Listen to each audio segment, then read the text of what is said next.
It was a warm Friday afternoon at the bustling corner of Cedar Avenue near Hillside's lively downtown district. Officer Derek Holt had just wrapped up his lunch break and was reclining in his patrol car, nursing the last sip of his lukewarm coffee. Derek had earned a reputation for being overly confident in the authority his badge granted him, often disregarding the dignity of those he encountered. But today, that unchecked arrogance would set in motion events he would regret for the rest of his life. Across the street, a tall, composed man in a charcoal gray suit exited a quaint coffee shop. His name was Adrian Marshall, a well-spoken and resolute individual. Adrian had deep roots in Hillside, where he was born and raised, though his career had taken him to other cities in recent years. What no one on that street, least of all Derek, could have known was that Adrian had just been appointed as captain of Hillside Central Precinct, the very precinct where Derek served. As Adrian began to cross the street, Derek's eyes narrowed.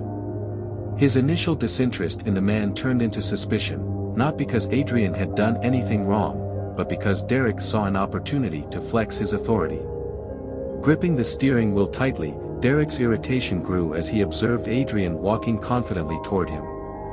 Without a second thought, Derek threw open the door of his patrol car, the metallic thud of the door slamming shut drawing the attention of passers-by.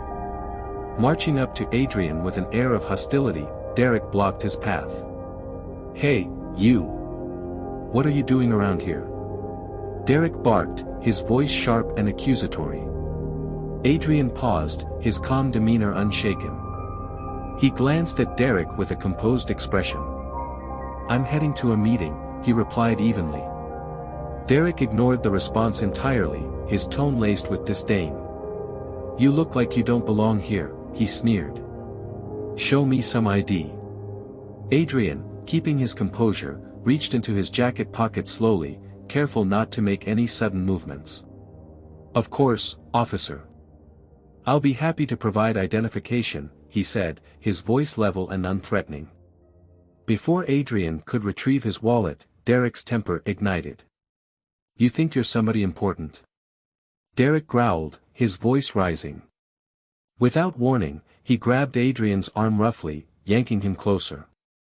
Adrian barely had time to react before Derek swung his fist, landing a hard punch squarely on Adrian's cheek. The force staggered Adrian, but he managed to steady himself, his hand instinctively rising to touch the spot where Derek's blow had landed. Gasps rippled through the small crowd of pedestrians who had witnessed the scene unfold. Some froze in shock, while others began murmuring amongst themselves. Derek, meanwhile, smirked triumphantly, as though his actions were entirely justified. "Maybe now you'll learn some respect," Derek said smugly, turning as if to walk away. But Adrian straightened up, his presence now commanding and unmistakably authoritative. His eyes, sharp and resolute, locked on Derek. "You've made a serious mistake, officer," Adrian said, his voice steady but firm. Derek spun around, his smirk widening. "Oh, yeah. What mistake is that?" he taunted. Adrian stepped closer, his calm exterior giving way to unshakable authority. "I'm Adrian Marshall," he said. "The new captain of this precinct." For a moment, time seemed to stop. Derek's confident facade cracked as his face drained of color. He stared at Adrian, the weight of the revelation hitting him like a freight train. What did you just say?"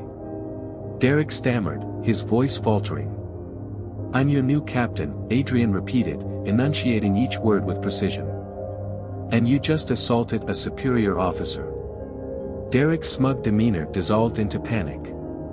His mind raced as the consequences of his actions became horrifyingly clear. The bystanders who had witnessed the assault, and some who were now recording it on their phones, watched as Adrian slowly pulled out his wallet. He opened it to reveal his precinct ID, holding it up for Derek and everyone else to see. "You'll be answering for this, officer," Adrian said, his tone sharp. Derek opened his mouth, but no words came out. His arrogance had evaporated, replaced by dread.